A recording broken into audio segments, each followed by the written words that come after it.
సన్నిహితమై పరమార్థ చింతన చేయడానికి మనకు ఏ ఆటంకం మనసుకు ఆటంకం అడ్డమేం పెట్టాడు పరమాత్ముడు. అందుకొరకు శ్రీ గురు పదముల మదిలో ఎప్పుడు చింతన చేయుము రోరన్న. శ్రీ గురు పదములు అంటే ఏంటి? ఒకటి సత్యము, ఒకటి ధర్మము. ఆ రెండు సత్యం గురించి ధర్మం గురించి అందులోపల ఇవన్నీ భక్తి యోగము, మరి జ్ఞానయోగము, వైరాగ్యము, శాంతము, సత్యము, అహింస, మాటతోన కానీ మనసుతోటి కానీ ఆలోచనలు, మరి మంచి ఆలోచనలు, మంచి మనసు, మంచి మాట, మంచి సత్ప్రవర్తన కలిగి ఉండి ఈ జన్మమునంతా తల్లి గర్భం లోపల మనము ముక్కు ముఖము కాళ్ళు చేతులు ఏ విధంగా మలచబడి దిద్ది తీర్చబడి తరువాత నవమాసములు కాగా ఏ విధంగా ఏ రూపకంగా దండం పెట్టుకుంటూ బయటికి వస్తామో జీవితం అంతా ఇప్పుడు ఎట్లా పోతుండవో ఏ రూపకంగా బయటికి సదాకాలము అదే విధంగా నేను చెప్పేటి మాట కాదు ఇది. చూడప్ప ఎప్పటికీ వంగి ఓలి మొక్కుకుంటూ పోవాలి, ఎదురాదని తాత చెప్పిన మాట. ఈ మాట అన్నిటికంటే భూమిని మోసిన ఆదిశేషునికి భూదేవి పరిపాలన అధిదేవత. భూమిని మోసిన ఆదిశేషునికి ఎంత బరువు ఉండదో మరి ఈ భక్తుడు తనను తాను తెలుసుకొని తల్లిదండ్రి సేవ చేయని ముఖ్యము. ముందు ఒక పరమాత్మ స్వరూపము తల్లిదండ్రి స్వరూపకంగా జన్మనిచ్చి గురుదేవుల రూపకంగా వచ్చి ఉపదేశం ఇచ్చింది. ఒక పరమాత్మ స్వరూపమే రెండు స్వరూపాలు అంటే భార్య భర్తలు. ఏకమేవ అద్వితీయం బ్రహ్మ. ఏకమే అనేకమైంది, అనేకం ఏకత్వం.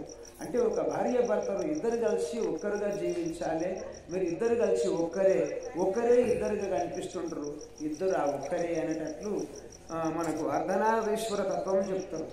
అట్లా ఒక పరమాత్మ స్వరూపము స్త్రీ తానే పురుషుడు తానే అన్నట్లుగా సహధర్మచారిణిగా భార్య భర్తలు వెలుగుకుంటా ఉపదేశం ఒక గురుపాద పద్మాలను ఆశ్రయించి ధర్మ మార్గం తెలుసుకొని మనకు 1000 ఏళ్ళ ఆయుష్ లేదు. 1000 ఏళ్ళున్నా మనకు తనివిదిగది జన్మ. కాబట్టి మనకు పరమాత్మ ఇచ్చిన ఈ జన్మను ఏ దానికి సద్వినియోగం చేసుకుంటున్నాము. మరి ఏ విషయం అన్ని పనులు చేసుకుంటూ ఉన్నప్పటికైనా అన్నీ చేసుకుంటా నన్ను మాత్రం మరొక అనేటటువంటి గురువుదేవుడు పెద్దలు మనకు ప్రేమ చేత. ఎందుకంటే నీ కొరకే గురువులు తనుమన ధనములు దారపోసుకునేది కానీ ఉపదేశం చెప్పేది కానీ లోక కళ్యాణం కొరకే లోకము లోపల మహాత్ములు అవతరించిండ్రు.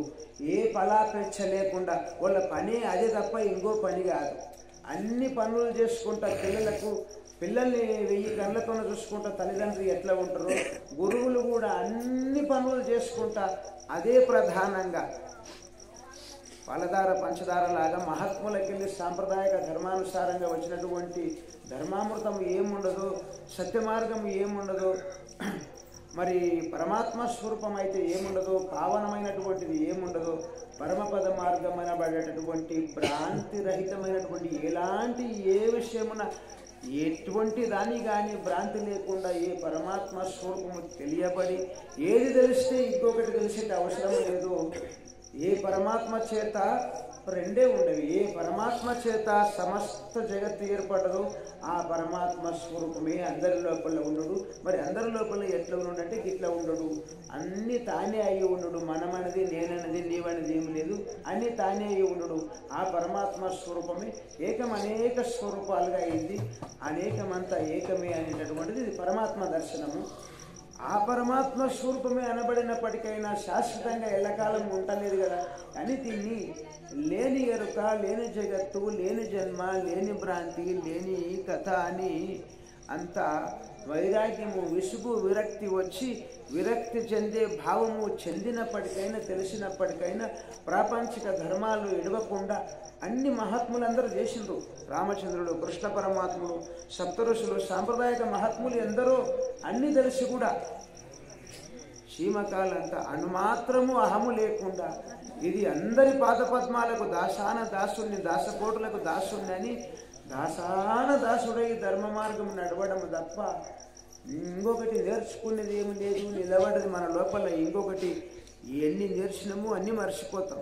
అవసాన దశ లోపల పాటలు పాడతామా, పద్యాలు పాడతామా, మాటలు ఆడతామా, శ్లోకాలు ఆడతామా? సారాంశము, తెలిసిన సారాంశము, ఎమికిన సారాంశము మనకు తల్లిపాలు గోళ్ళ కానుంటి వెంట్రుకల వరకు ఎట్లా ఎమికి ఉండవో మనకు తెలిసిన సారాంశము చెప్పి చూపగరానటువంటిది, చెప్పితే చూసినంత అనుభవం చేసుకొని భక్తులకి అర్థమయ్యేటటువంటి ధర్మం ఏముండదు.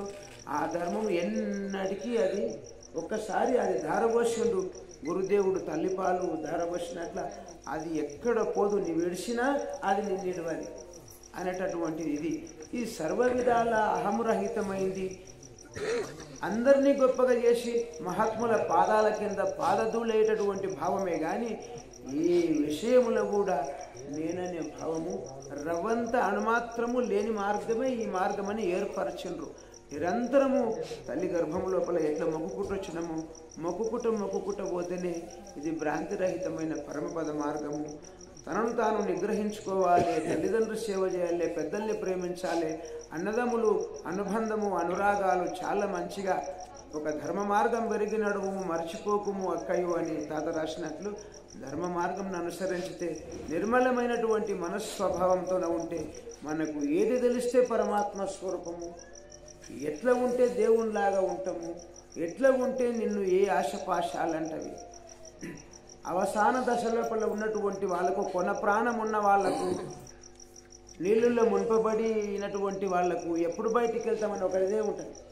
అవసాన దశ లోపల కొన ప్రాణం ఉన్న వాళ్లకు ఏ ఆశపాశాలు ఉంటాయి, దేవుడైనటువంటి వానికి ఏ ఆశపాశాలు లేకుంటుంది, పశువులలాగా ఉన్నటువంటి వాళ్ళకి ఏ ఆశపాశాలు లేకుంటాయి.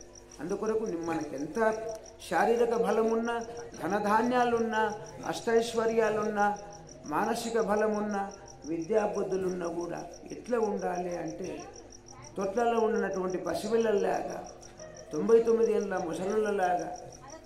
మరి మహాత్ములు, భక్తులు, మహాభక్తులు, పతివ్రతలు, మహాపతివ్రతలు ఎట్లా ఉంటారో ఆ విధంగా వెలుగుకుంటా ధర్మ మార్గం అనుసరించితే మనకు ఏది తెలవాలో, ఏది ప్రసాదించాలో పెద్దలు అది ప్రసాదించుతారు. సద్గురు కృప, గురుదేవుని యందు పార్వతి ఎంతెంత భక్తి ఉంటే అంత, ఎప్పుడు భక్తుడవైనవో అప్పుడే ముక్తుడవైనవు. నీవు ముక్తిని వెదికే పనే లేదు, భక్తి చేసే ధర్మమే మనది. 9 విధాల భక్తి చేస్తేనే కానీ మన మనసు పరిపక్వమై మన హృదయం లోపల ఉన్నటువంటి పాప పంకిలము పటాపంచలై ఉన్నమనాటి చంద్రునిలాగా, మరి ఒక సూర్య భగవానులాగా అజ్ఞానాంధకారం అనే మబ్బు గాఢాంధకారము తొలగిపోయి ఆ జ్ఞానోదయం అనే జ్ఞాన భాస్కరుడు అనే సద్గురు పరమాత్మ వికసిస్తే మన మనస్సు సద్గురు పాదపద్మములకు అంకితమైపోతే మనం చేయవలసిన పని ఏమి లేదని పెద్దలు చెప్తున్నారు. ఈ అవకాశం ఇచ్చినటువంటి వేదికను అలంకరించినటువంటి పెద్దలందరి పాదపద్మములకు సాష్టాంగ నమస్కారం. जय सत्यानंद मुकुंद आर्य प्रभु महाराज की जय।